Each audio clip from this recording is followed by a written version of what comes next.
this conference with Camilo from Husos Architects. How are you? Hi, Danny. Good. I'm fine. Okay, that's good. Talking. That's good. Okay, so first I want you to describe briefly how's your studio, and in few words, in which direction does your studio goes? Okay, so let's go back to the beginning. So Husos is an architecture and urbanism practice. We founded it in 2003, actually when we were just after we finished the Verlahe Institute in Rotterdam, where we went to school. And it was co-founded by Diego Barajas and me, Camilo Garcia. Husos is based in Madrid, and it operates between Spain and Colombia. We are also currently working here with Almudena, Ivan, Jeremy, Aristides, and also Charo, who actually cleans the studio space. In Husos, we do research and design projects, understanding those two spheres not as separate ones, but as separate fields, but fields that are in continuous dialogue.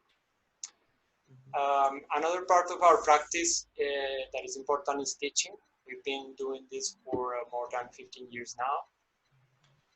And in our work, we explore how architecture and urbanism practices mediate in the relations that constitute our everyday. For example, between species or with the environment, but also involving issues related to gender, to labor, or to colonial dynamics, and also with the climatic emergency, among other issues.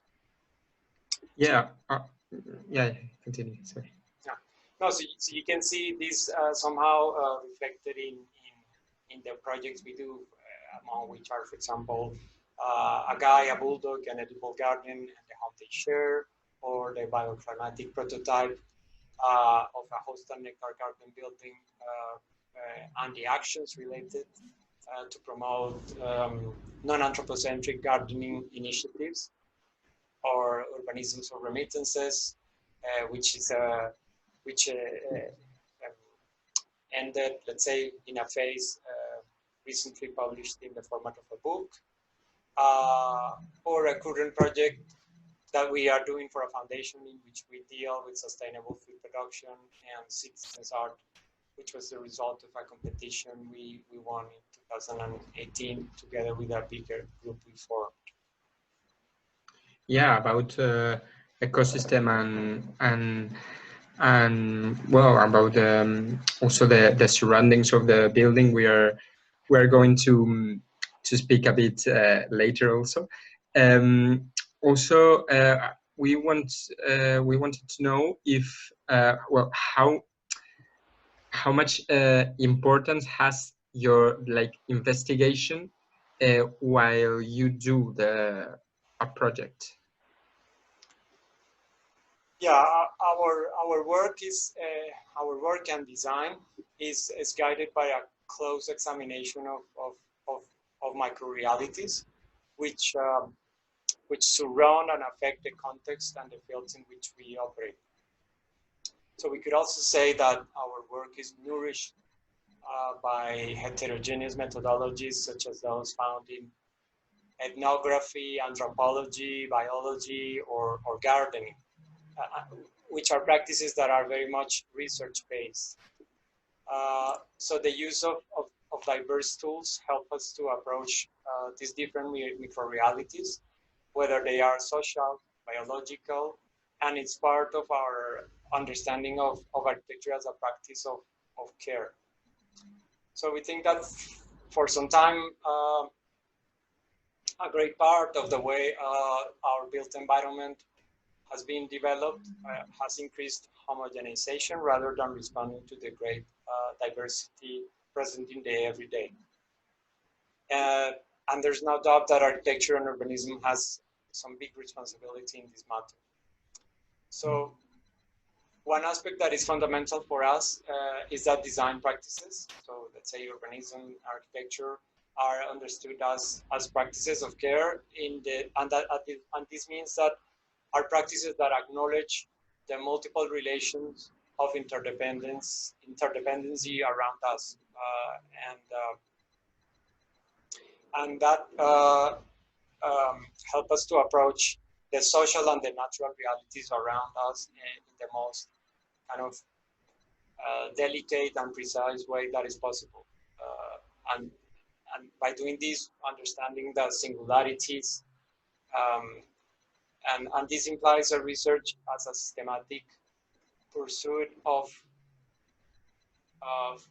things that we don't know yet, what are they going to be. So, so we find that that there are fields of learning, disciplines, let's say, of ways to approach reality that offer other tools for doing this that architectural studies in the traditional sense maybe don't usually provide, or not as much as we think it is necessary.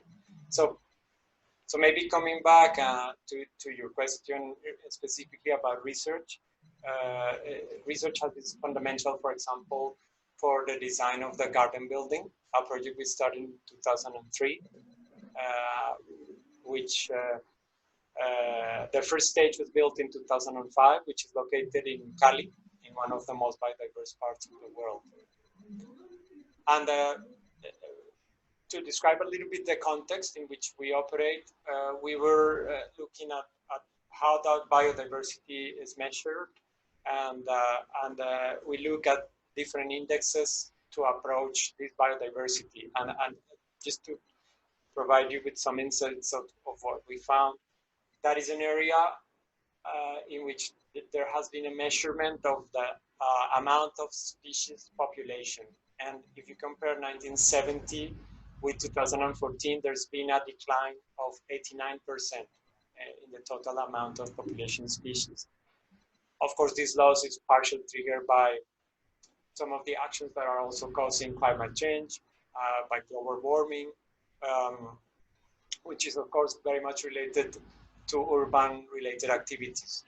So therefore, to intervene in this context and to try to understand it, carrying out research was fundamental. So in this case, we conducted research in collaboration with biologist Francisco Amaro from here, from Madrid, and Lorena Ramirez, who is from Cali. And through them, we got in touch with entomologists, agronomists, and other specialists. That particular research was focusing on the local ecosystems of Cali, in particular the urban fauna, the flora, which later were fundamental to the proposal we made. So it's a kind of applied research, as in the rest of the work we do. In this case, the proposal included a vegetable membrane for the building, in which there are host and nectar plants which provide nutrients, food, basically food for local insects, for caterpillars, for butterflies, for moths, for birds. And this together created a sort of, we call it like an informal biometer to help measuring the environmental quality of a given ecosystem. So this, because the butterflies and the hummingbirds are perceived as beautiful, they sort of acted as a Trojan horse to actually tackle a broader environmental and ecological issue.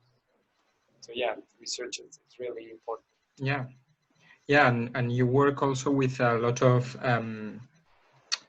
specialists in their areas to have a like how to say, like an holistic view, no, from a project, like trying to have that as much as you can, I guess. Yeah, yeah, that's true. I mean, actually, there were sort of gaps of knowledge, because for that project in particular, biologists, they knew their part, agronomists, they knew their part, gardeners, they knew their part, but none of them were kind of used to apply their knowledge to the way that we were going to apply it. So somehow we had to put together different bits from different sources and create the proposal out of the knowledge that we acquired by doing this research. Yes. Yeah. Yeah. Well, speaking about that also, I wrote a question about how, like, some of the techniques, as I was very interested in bioclimatic strategies. So maybe tell us a bit of any bioclimatic strategy you have used in this project or in others, maybe. Okay. Yeah. I think it's a good question. It's a fundamental issue. We are interested in understanding the climate, let's say in a broad sense. So we prefer often talking about socio-bioclimatic architecture. In fact, our interest in climate issues came not only from environmental preoccupations, but also social or sociological ones. So, of course, architecture plays a key role and has an enormous responsibility in the climate and environmental terms, which is fundamental. So we know now that 40% of the energy in the European Union is consumed in buildings, and that the large majority of that goes to heating and to cooling. But also there is another climate, which could also be described as the climate of the mood, the atmospheres, relating to life in the social sense, in which architecture, as well as other mediations intervene, and which for us needs equal attention. So for instance, we can refer to the social or political climate in a meeting. So as an example, to explain some of these ideas, there is the, if let's say in the previous example that I was talking about, we discussed an architectural membrane and the relation of that membrane made out of plants with urban biodiversity. In the project One Guy, One Bulldog, One Vegetable Garden, and the home they share in Madrid. This exploration goes towards the ecosystems of water and its recycling to feed urban flora, although this happens in a smaller scale. So this project consists of a 46 square meters flat in a residential building from the 60s in Madrid. So even though the original building had like a double orientation, east-west, it was so compartmentalized that it was impossible to have cross ventilation because the partition walls were blocked. And this was very inadequate for the high temperatures that we have here in Madrid during the summer, which is 40, 42, even higher sometimes. So this was an issue that was very central for the owner of this house and for his bulldog. The bulldog is very sensible to the heat, and he also is very sensible. He comes from the north of Spain. So we redistributed the interior, so creating a sort of one open space with cross ventilation, which was open east and west, so facilitating the circulation of air. But also we added on the west elevation a sort of vegetable vertical garden,